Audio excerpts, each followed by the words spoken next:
You're listening to another episode of The Creative Herd. This one, I feel like I say this a lot, but this one's going to be a different one. Huge shout out to Lara for making this happen, because I definitely sprung this on her last minute.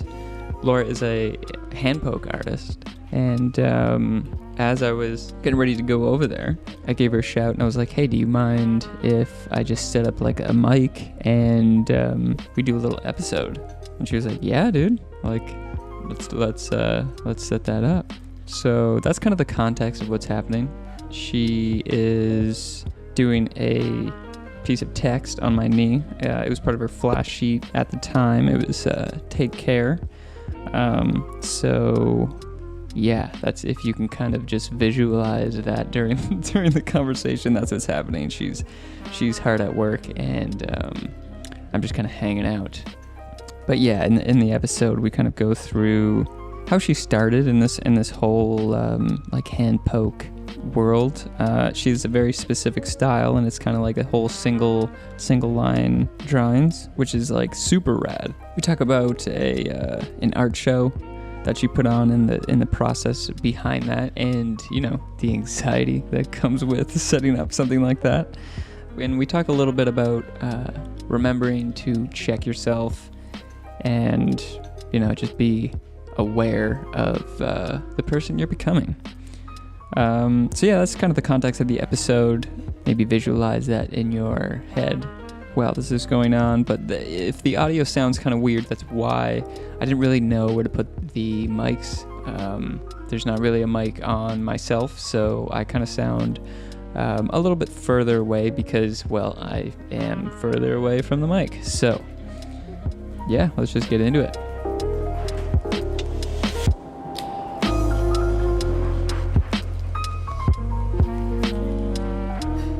It took a long time for me to put myself out there just artistically, and then when it came to actually like setting myself up for rejection, for lack of a better word, like put yourself in the line and be like, here's my work, and then someone's like, yep, here are the things I've put my heart and soul to. And like that's probably the better way of putting it, is like having like your passion get rejected, like what fuels your life and has brought you so much happiness, to have other people just be like, well, it's okay. Mm-hmm. But again, I had a lot of people that just said, like, they liked my work, but they couldn't, like, they weren't able to take another apprentice at the time. That's different. Yeah, that's different. It wasn't all, like, bad rejection. It all was rejection, though. And eventually I just kind of got sick of trying to, like, wait for a door in the industry to open up with the machine tattooing. So I just started hand poking, like, more seriously, like, a few months ago. And now I booked, like, a couple days a week so far. That's pretty good. I mean, it's slow and steady, but it's a lot of fun. Yeah, it kind of is all that matters. What's your background in, like, just self-taught? Did you go to school for anything, or? I went to U of T, like, for a 4-year communication program, and minoring in, like, a big data specialty writing program. Okay, so, like polar opposite. Writing, kind of? Yeah. The title itself is called Interactive Digital Media with a minor in Professional Writing and Communication. It doesn't really mean anything. Yeah, and that's the thing. Like, it's a fucking mouthful. I learned a lot of really interesting stuff, and I had really great teachers, which I think were my 2 favorite parts. True. But I didn't learn anything to set me up, I think, for a specific job. Mm-hmm. It was more or less to set me up to get into, like, certain fields of, like, marketing and stuff that I didn't really even care to be in. Yeah. Ooh. First layer's in there. Oh, wow, that's not what I thought the first layer was gonna... I guess just because it comes back up. But it looked like it was, like, heavy. I was like, oh, fuck, she's done. No. The part of the first layer, again, just for the technique that I use, is I, like, put, like, the permanent layer in for the first. I know a lot of stick and poke artists that can do it without doing a stencil and just go in the first. But then now I get to just go letter by letter now that I'm not going to lose any parts of it. Because stencil washing off is, like, my biggest fear when it comes to tattooing. Because I like to have a very direct thing that you and I have both, like, yeah, like, I don't want to say agree. Yeah, more or less. Yeah, like, I don't want there to be. Say that. I more or less don't want there to be any surprises for the person I'm tattooing. Yeah, like, you wipe it off and I mean, it's like, oh, it has happened. I'm not gonna lie, on myself a few times. Do you want to, like, dive backwards and like kind of expand on like how the fuck you got into single line?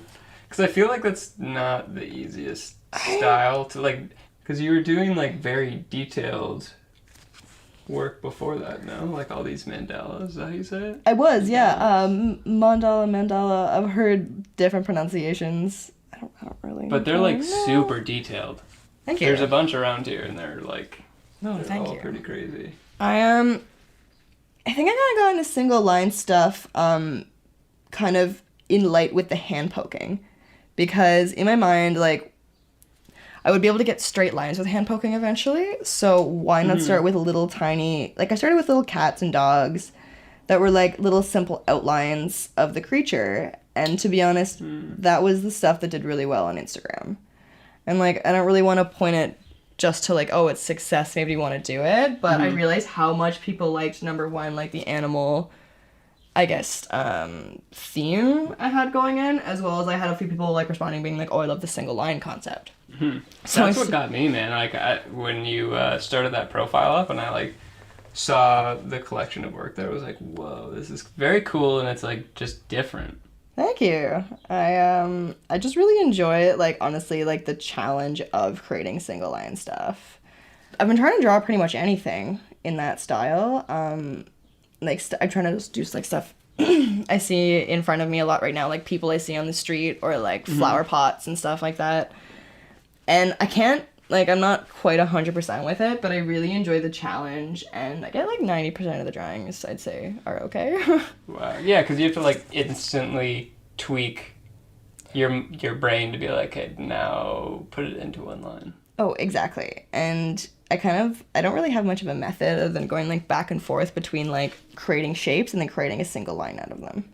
If you're like walking down the street and like you see something, is it like a pen to paper type thing? Or? No, I write a lot of descriptions down, and then I draw everything from my mind, with the exception of some of like the like custom work I've done for clients and stuff, and logos where I've had to look up what a certain animal looks like, or get the details just to make sure like what I'm producing is what the client wants. But for the most part, I draw a lot from just my mind and my memory, and like knowing how shapes and like bodies kind of work. Yeah, but a lot of people work off like photo references and stuff like that. I'd say That's like nuts. maybe 5 to 10% of the time I'll do that, but for the most part, I just kind of start drawing. So you'll take it back and then do like a pen to... Oh yeah, I do it all. I'll do it all in pencil kind of first, and just play around with shapes a lot. I almost feel like trial and error with some of my drawing, where like if it just doesn't look right, I'll just draw it until like part of it looks right, and then I keep going, and then I find a way to kind of change it that eventually the final step is exactly what I want, but the step before that was even not. Like, okay, so it's that like, kind of makes sense. I don't know. There's like a bunch of versions that you're just trying to like simplify. A little bit, yeah. Or just, again, like even just finding the right shapes, because there's a lot of fluid, I think, also. Yeah. I try to go between like really rounded lines and really like sharp corners and like really articulate angles. Just because I feel like it creates a little bit of a difference in the drawing, but still kind of keeping like the line really fluid. It also gives me the chance to like fuck around with so many more details. All I can think about visually right now It's is looking like, these good little though. dots. These Yeah, I was lines gonna are, say. like, clean. Yeah, it's fun, honestly, for me. Like, and letters are super easy because they're all short, tiny little straight lines, and like I enjoy doing straight lines. I know some people that struggle a little bit more, but I think again with just my mandala drawing background and like the amount of like steady hand stuff I've had to do for work, like. How did you get that job? I saw a posting on the Buns employment zone. No way. I swear to God. That's so sick. Now, okay, like, I know some people at the company as well, so I actually recognize the name of the girl that had posted it. Not because I knew her, but just because I knew her name from, like, other people. And I saw that it was Inkbox, and one position was like, oh, like this managing job for this new pop-up, and the other one was a freehand artist position. Okay, so you're looking at it like, okay, I can do whatever once I get in there. Well, when I got into the interview, they took one look at my sketchbook and gave me the freehanding job. And after about 2 shifts of the freehanding job, they were like, "You're actually really good at the managing stuff too. Do you want both roles?" I love Inkbox so much though, and like, I actually applied for the managing job because I have a lot of like managing background just from working at H&M and like having to manage a floor, manage the 17-year-old I worked with. Everyone I work with is very, very supportive of what I do outside of work, and they all know, like, even the owners of the company have like asked me about my prime objectives and like are supportive and interested in seeing my artwork. Like, that's so cool. It's such a positive environment to work in. They really acknowledge like people's talents, and they're really good to their staff. Like, they treat us well. That's actually pretty sweet for that they're like game for you to do something else out. Well, like, I mean, Inkbox is a very like tattooing solid company. Yeah, like, and, at the core. Oh, absolutely. And they definitely, like, they do have resident artists in their studio right now. So I mean, if they think long term, we could like help each other in different ways. Like, not saying that they would, but I would be down to even just like give some time to a company that is supportive of my long term goals. Yeah, exactly. Like, you can help out because they put you on. How's it feeling, by the way? It's fine. Yeah. It's and that's the thing. Like, it's way less like. There's damage. There's also so much like recovery time in between like each. Like, you feel it, and then there's another one. So it's not like consecutive, never-ending type thing. Yeah. Well, I've found on myself, and like I've heard this from other people too that I've tattooed, is that like every point can be a little different. Like, sometimes it's just like you hit the wrong nerve or you hit the wrong part of like your muscle and it just like twitches. So it's actually kind of quick, to be honest. It's not that long. I just like to kind of offer more than enough time because I like when people come over, it's like a very relaxed feel to it. Yeah, like, we chat a little bit. Out. Yeah, I just hang out a bit. I'm also like aware that like you're about to be in pain. That might not be something you're super stoked on. True. So I like to make people feel as comfortable as possible before I stab the shit out of them. Jokes. You think full-time could be a possibility? Oh, I would love to go full-time. I would love to do this 5 or 6 days a week even. Well, that's not that far-fetched from what you're doing right now. Yeah, I mean, I do, like, although I am booking a couple days a week right now, I do only have a few appointments on each day, but that's how it starts, right? And this isn't my full-time gig. Like, well, exactly. You have another job to, like, pay bills and shit. This is just, like... Which I honestly have to say was also a big issue for me getting a tattoo apprenticeship, is a lot of places can't pay you, which is fair. They're teaching you. You don't have to go to school necessarily for it. But I've had places that, like, say they need, like, 40 hours unpaid 5 days a week. That's gnarly. That's fucking gnarly. Like, this is 2019. This is Toronto. Like, yeah, how am I supposed to pay my rent? Like, I'm not an 18-year-old kid that's living at home. Coming into the city a couple days a week to learn a tattoo. Like, no, I'm an adult. I need to make my living. That's messed. Or even just, like I interned at an agency, but it was, like... you understand that you're working for free or a really shitty rate. So like whenever I'd go to shoots, they'd be like, look, we can pay you. It's not going to be industry standard. It's not going to be a lot. Yeah, you're still going to get paid though. And that's, to me, I was just like, yeah, you know what? It's better than just going for free. To like learn and do things. Yeah, I mean, that's the thing. Like, if I'd been offered that apprenticeship, I probably would have said yes and found a way to make it fucking work. Yeah. Like, I would have bartended 3 nights a week. Like, tough though. It's tough, and that's exhausted. The thing. And I don't think it should demand that of you physically for 6 months to a year, depending on how long it takes. Yeah, because there's no like, it could just not work out after that. Yep. There's also no set way of like getting into the industry. Like, most recommended way is to find an artist that's willing to teach you and with a shop that's willing to have an apprentice. Yeah. But you are kind of, you start at the bottom. Like, you do a lot of cleaning, you do a lot of learning, but that's what helps you kind of get some stamina and like build yourself up in the industry. And also, like, it takes time to get a client base. Like, I feel like I'm lucky that a lot of my friends like to get tattoos, and like I know a lot of people that are willing to come get stick and pokes and stuff for the first time. Is it more so your friend base, or do you think like social media is like actually like kicked up a little bit too. Social media is definitely kicking up. I actually did recently had two girls come where I didn't know either one of them personally. They just had a friend that I knew that had gotten a tattoo by me recently. So the web is starting. It is starting. And I mean, like, I don't, like, I've met you on a boat in Italy when I was 16, but, like, this is the first time you ever, like, come and hung out. That's actually true. Yeah. Yeah, bruh. I think it's starting just through friend of a friend stuff right now. And honestly, I wouldn't want to even take too many people I don't know while I'm working in my private studio, too. Sure. So the goal is to get consistent days a week and then get, like, a different spot? Honestly, if I can establish myself as, like, a decent enough hand poke artist that I feel comfortable, number one, like, working in a shop setting, because it's a little intimidating. Yeah. Being a self-taught. Definitely. Well, I mean, everybody's self-taught in this industry now. Yeah, fuck. Well, and, like, essentially. I definitely didn't do it on my own. Like, I had a lovely tattoo artist, like, encouraging me to get into it and helping me set up. And then, like, I had people on my side. Like, everyone was cheering me on, if not coming and getting stabbed. Yeah, you need that, like, initial feedback round. It's fucked how, like, close our industries, like, just being a video person, like, there's no real way to get into the industry other than, like, work for somebody who's already in it and then build up a client base and, like, just do videos and shit for people who are willing to get them done, like, dirt cheap and build it from there.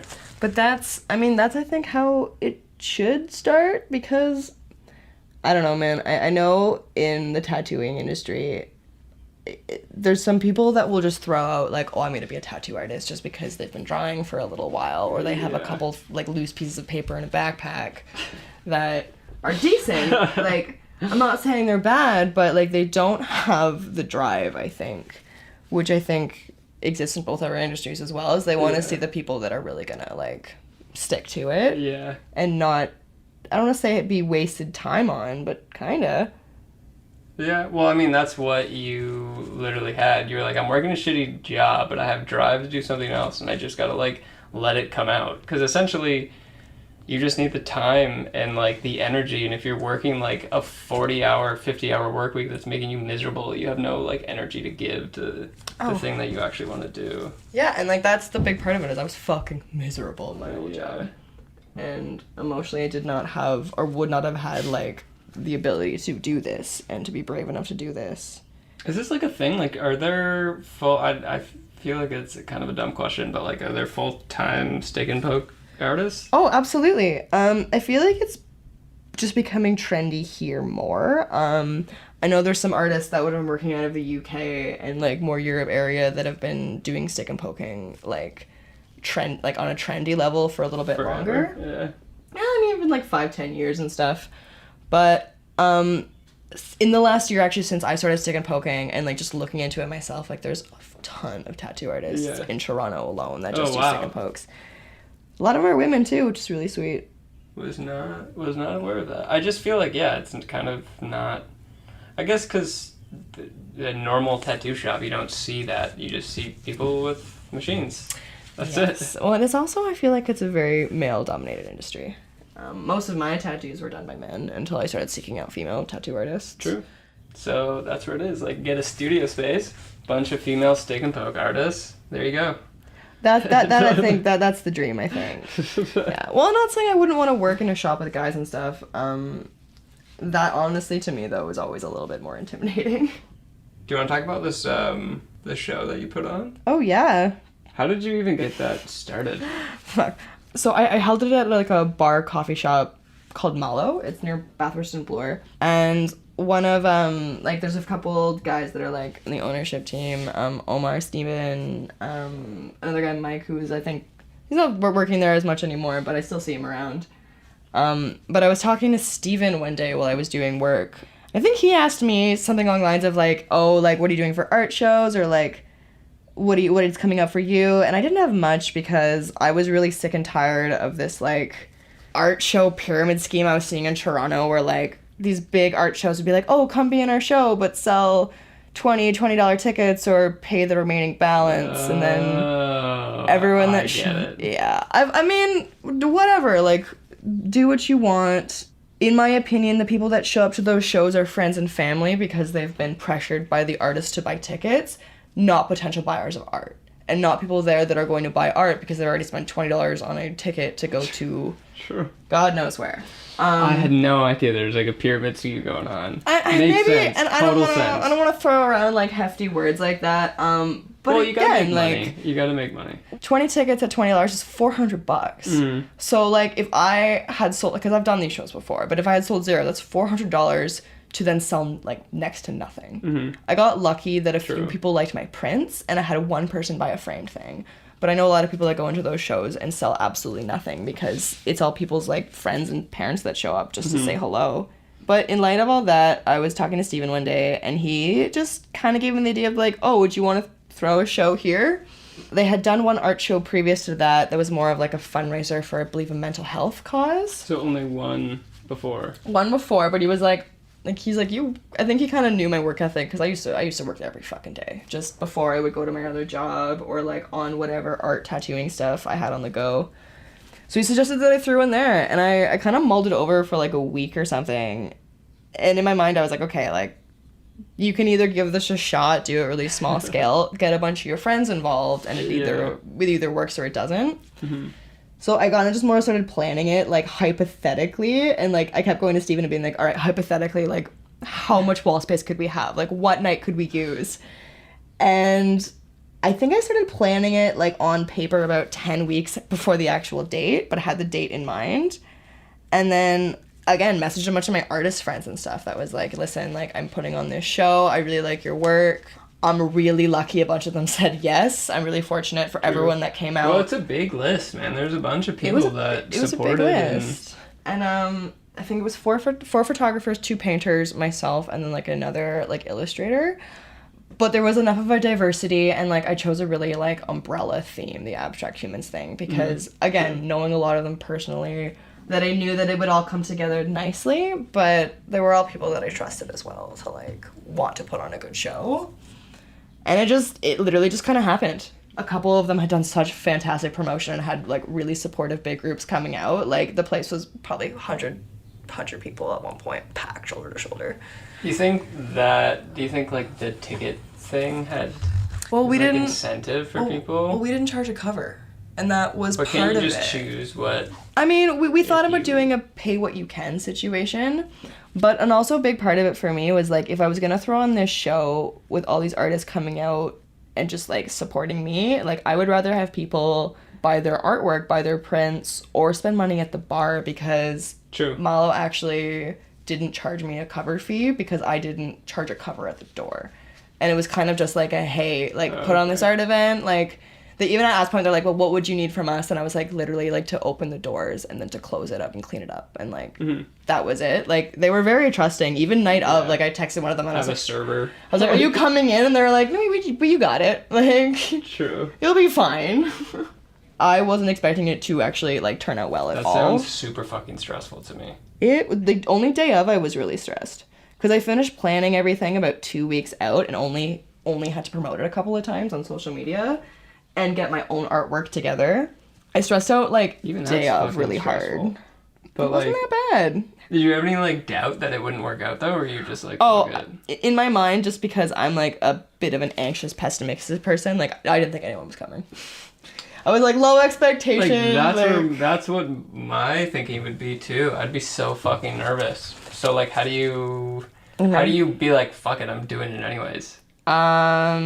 I had already put all the signage out and everything, and it was too late to turn back. So just go faster than your self-doubt. More or less, just like close your eyes and hit send, and now it's out there. And when the other artists started sharing it a bunch too, because we announced it 4 weeks out, I think. That's pretty... It wasn't enough time, like it wasn't close enough for me to like really panic about it yet, but I think I remember like in my brain I was like, all right, finish planning 2 weeks out so you've got ample time to like freak the fuck out. Oh my god. Calm down. Freak out again day of, but it'll be much less, and then you'll just be fine. So that's the key to planning. You gotta plan time to freak out. Yeah, I am not gonna lie too. Like day of, I had rolled a fat joint, and I took a shot like half hour before the doors opened. Yeah. When everything was on the walls. Then you're good to go. Everything was fine. I went out and I smoked a big joint. I was like, all right, just go in, and then I just started drinking with the artist, and like before you knew it, the fucking place was packed. So Yeah, and I bet that was a really good feeling too. I was pretty much in shock all evening because I didn't think it was actually gonna go well. That's amazing though. Thank you. A bunch of the other artists and myself are getting together to plan another one. We're hoping we want to do bigger. Wow. Like, more artists. Like we're There you thinking go. 20 to 25 artists, maybe. That is nuts. Yeah, like we're going triple in size. We're looking at maybe getting somewhere with a stage. Like these are all kind of hypotheticals we've been tossing out. Yeah. But we're getting together, I think, within a week or something to actually pick a day and suss out details. And So you built like a little community out of it. I mean, I don't want to say that, but like, I mean, everyone got super excited about doing it again, and even just the show itself. And fuck, if we could start doing art shows that, you know, maybe charge a $5 cover so we can cover having big spaces, but just like art shows that don't like require artists to like spend all their time worrying about the financial side of things versus the art when getting into a show. Because like that was my problem with doing these pre-done stuff is instead of caring about the artwork, I spent most of that like 6 weeks before that show just freaking out that I wasn't gonna sell those tickets. Do you think it's less nerve-wracking putting out something like in a show to see how people react to it, or like on Instagram? I don't know, man. Instagram is easy because I feel like I can't see the reaction. Like I can't see True. like the physical. Like obviously there's gonna be likes and like comments and shit on anything I put online, but a lot of that is positive reinforcement because negative stuff doesn't really like your friends ain't gonna. I feel like doing something that, you know, I mean also in person, like if you're referring to like a show or something, like there's a lot more like pressure for me to like set up something so an audience will be receptive to it compared to other things around it in a way that I'm not as familiar. Like I don't set spaces. I do things online and digitally and artistically all the time, but I don't really do like spatial setups or like any kind of curation until this has art show, I guess. Yeah. And then you're just forced into like doing it. More, and honestly, like I pretty much let them hang however they wanted because I was so terrified like the first hour before. I was like, man, if you like it and it looks good, then. I just feel like in that sense, I don't know. Social media still just fucking freaks me out. I don't like social media except for the fact that it's a fantastic platform for networking with art. Yeah, for sure. But like in a real scenario, you can see someone like genuinely interact and like look at the piece that you hung on the wall and like the expression on their face and like if they take a photo of it or something like that. Or if they just stand there like looking like they're thinking at it for a minute. That's the big thing for me. I'm like, oh, that's right. You interpret what it means. It means nothing. But that's a joke. Just trying to like follow the line around. Like, where the fuck did she start this? And that's, I catch people like tracing their things with like fingers in the air. Like not on the artist, but like kind of in front of the drawing. Just like, Yeah. See, like, that thing you'd never be able to see on Instagram. But the thing that I struggle on Instagram is literally just hitting the fucking, like, share button. You know? I have absolutely no anxiety with that. I don't know if that's weird. But with this stuff, like, I'm kind of like, you either like it or you don't. I don't know. No worries. Like, even starting a new account. Oh, starting a new account, I was terrified. I actually made this account in January of 2018 and didn't start posting until about September. I think once I got over that anxiety, though, of putting just myself out there and just having people, like, I didn't think anyone was going to follow me. I didn't think people were going to respond to my shit. I didn't think people were going to like my work. That's just, again, like, me being so terrified as an artist to put my shit out there. Yeah. Well, that's literally all the reasons that I don't like. It takes a while to get, like, comfortable with it. I don't want to, again, refer to, like counts and following because I ultimately don't think it matters. No, me neither. But having people actually follow my art account and, like, to be honest, I just passed, like, the following account that I had on my modeling account. Which, again, numbers shouldn't matter, but I'm like, oh, shit, people actually do like looking at my stuff that don't know me. And, like, they weren't looking for me because they knew I was Lara. They were looking for me because they liked what I was putting out there. Yeah. Yeah, it's like a different... You're building the web. Like, someone shares it, someone sends it. Oh, yeah. Well, even when people will, like ask me, be like, oh, can I use one of your little drawings on one of my poetry things that I'll post? And, like, they get 100 people liking that. And Yeah, as long as you're with credit. Have you had anything stolen? Yeah. Actually, I was telling earlier today because this guy, I don't know if you saw my Instagram story before you showed up here, but this guy was Was it like a flash sheet? Was it that? I posted about it yesterday because he saw one of my pals' flash sheets and was like posting on their personal and then their tattoo. And I called them out because I was like, listen.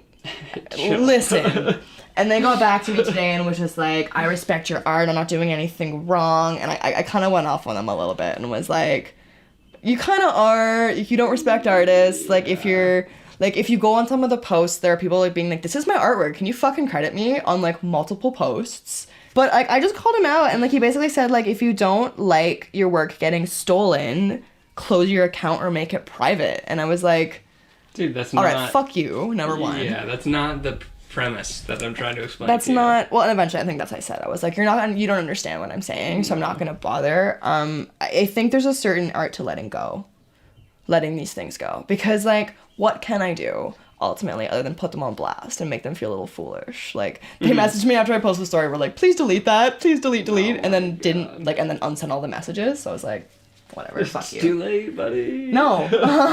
Like, I'm very, like, I was candid about what I was saying in the conversation. I wasn't really nice, but, like, oh. There's so much shit going on like that, though. Yeah. And, I mean, I think it's important to call people out to a point where you're not, like, damaging your own mental status or, like, your reputation in a way. Like, don't fucking drag people through the mud and be a dick all the time, but call people out for being a dick. Yeah. And stand up for yourselves. To a certain extent. To a certain extent. Absolutely. Yeah, to a certain extent. Is she all done? I think she might be done. I'm just gonna pour some water over just to make sure. Like, I think there's a couple spots I need to touch up. And it's easiest to see when I put, like, water droplets on. But yeah, like, it's pretty in there. It's pretty... might be permanent. It's in I don't know. If you want to return it, I don't know what I can do for you. I'm stoked. You don't mind I just do some water flat on your leg, right? No, yeah. You do you, man. I just see, like, I can see every tiny little dot that I still need to put in. This is the perfectionist part. Are you, like, interested in holding a machine, like a tattoo gun, or not? Oh, I absolutely. Only because I would like to have the option of doing larger pieces, and I don't know how, like, large I could go with just hand poking. Like, I would love to do my mandalas and stuff on someone, but I don't know if I could ever do a full... Gnarly. Yeah, it'd That would take hours. It would take like 24 hours. Which, I mean, is totally possible. I just don't know if that's what I want to go with. Ideally, I could do kind of both. Like, I would love to have both skills, because I do love, like, the process of hand poking. But, I mean, why not know how to do both and have some options? It's just interesting because, like, you're in such, like, a unique position that, like, I feel like you know a pretty good amount of people in and around, like, the field that you're in and beside it, and you can kind of, like, just open doors and go through them whenever they show up, which is kind of cool. Well, and that's the thing, like, I'm opening any door that comes my way, or trying to, and, like, that's another big part of it, is just having the anxiety, or getting over the anxiety of saying yes. Yeah.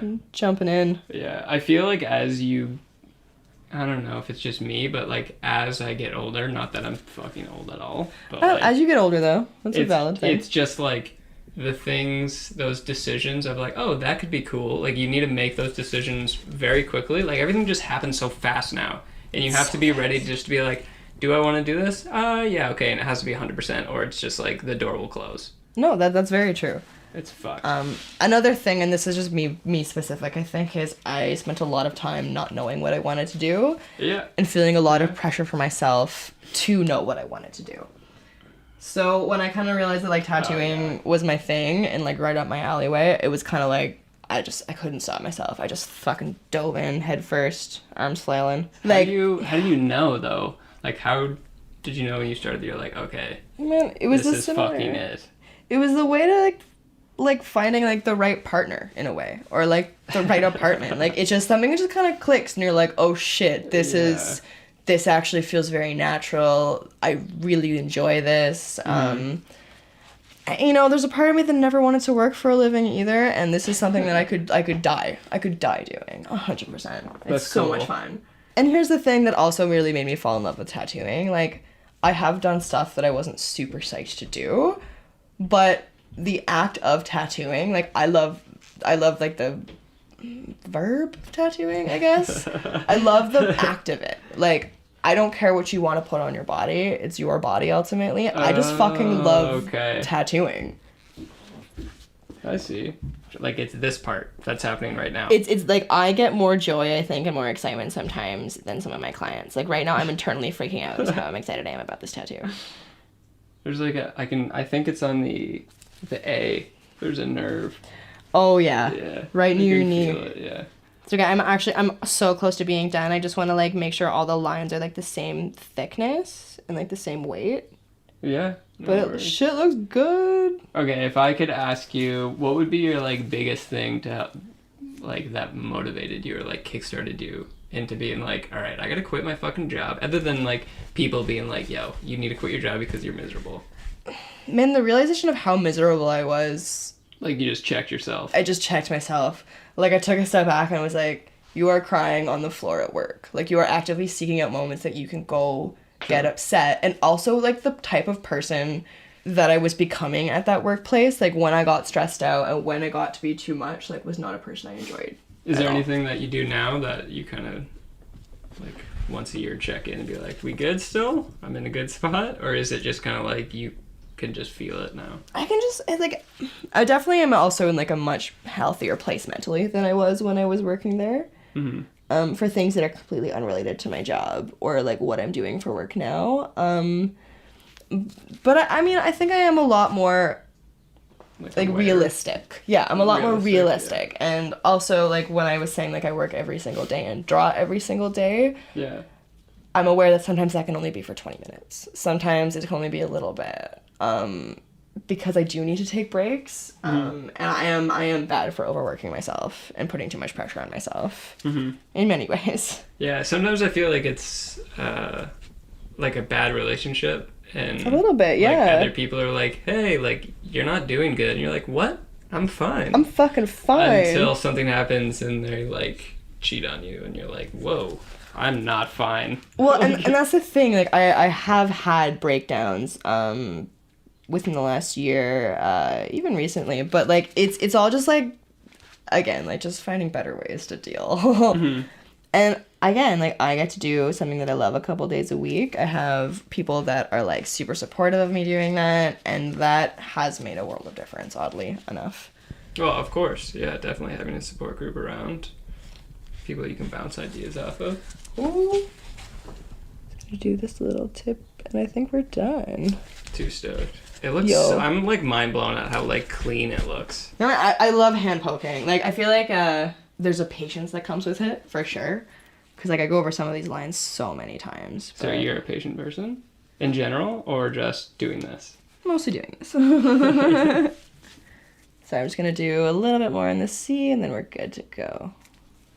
Okay. Well, while you're doing that... Yeah.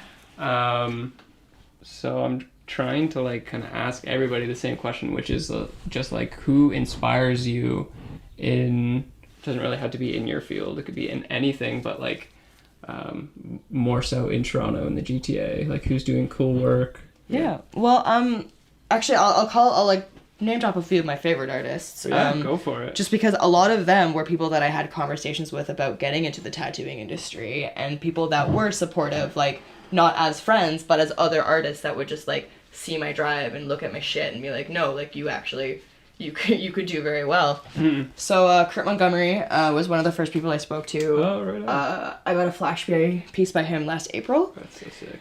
And that was the first time I'd ever actually, like, brought up to a tattoo artist, like, I'm seriously consider doing this. Like, this is my sketchbook. And that day he took about, I'm going to say 10 or 15 minutes before he gave me my tattoo to, like, taking me aside. He gave me some interesting, like, artists to follow, recommended some, like, styles I should look into for, like, if I wanted to, like, check out what Europe was doing, and, like, wow, really cool shit. Set me up with some stencils, showed me some tricks, like, whoa, really, really fantastic setup. That was my third or fourth tattoo with Kurt. So, I mean, we had been talking about art on and off, like, from me getting tattoos by him for years. Mm-hmm. So that was a really great first conversation. Also, last September, I went and saw, he goes by Sleestack, Scott. That was my third or fourth tattoo with him again, and I went and said the same thing, like, I want to get into tattooing, I just quit my job, like, I don't know what the fuck I'm doing. And he tattooed one of my designs I had drawn on my arm that day for myself. And, like, I remember him looking at me one point and being like, okay, like, every time you look at this, like, remember, like, you have to get into tattooing, and, like, you're doing well, and, like... Oh, that's heavy. Like, but again, two artists within a couple months that, like, were just super supportive and, like... Yeah, solidified. Really solidified. Melina, the girl that taught me how to hand poke as well, and who gave me my first hand poke, was the ultimate person that also just was like, no, give it a shot, don't be fucking afraid. Because I was afraid forever to actually try, especially on my own. Yeah, of course, I could definitely see why. Yeah. Starting anything new, man. Well, but once she pointed me in the right direction and gave me, like, the right tools that I needed, just fucking, I remember one day I was sitting on a chair in my living room, and I poured alcohol over the floor, all over the chair, like, I put saran wrap down, and I just sat down. My roommate was, like, playing Call of Duty or something. He's like, you're gonna do it? I was like, I'm gonna fucking do it. Oh my God. And I stabbed wild into my thigh with no stencil. I used, like, a tiny little fucking needle, because I had, like, a few sterile needles and, like, proper tattoo ink from a kit I had ordered that never used, but I had stuff in it. Yeah. That was sterile and stuff. So I tried that out, and then, lo and behold, here I am with real supplies, not from Amazon. It just takes a little bit. It took a little bit, for sure. And honestly, like, it took a little bit to get to this skill level as well. Like, I wasn't always doing straight fucking lines. Of course. I think we're done, dude. I'm hyped. I'm so glad. Yeah, it actually looked really, really good. I appreciate you taking the time for sure. No worries. I'm gonna let you hop up and take a look in the mirror just before I put everything away too, and make sure you like it all. Okay, well, we'll Any more questions? We'll end this really quick. So, where can people find you? Honestly, right now, you can find me just through Instagram. Like, I would just hit me up through my username, Lara, L-A-R-U-H. Okay. Which is also the phonetic pronunciation of my name, if that's helpful. That, or I'm down at Stacked with Inkbox 5 days a week right now. I'm kind of interchanging, but you can find me there if you want to come just have a chat and say hi. Cool. So, you work on Instagram, and you in real life. Yeah, more or less, yeah. I'm working on something more established than that. I got an email on my Instagram, but for the time being, this is a very home style production. Cool. Well, thank you very much for... You're so welcome. Okay, let's fucking check this out.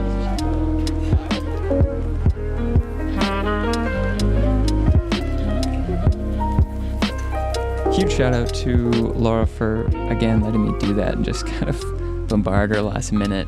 Highly recommend getting a hand poke from her. It was an awesome experience. For me, that was my first one, so I was a little bit nervous, not really knowing what to expect. But it was actually really mellow. And I really enjoyed that process, and hopefully it was cool for you to listen to. See you in the next one.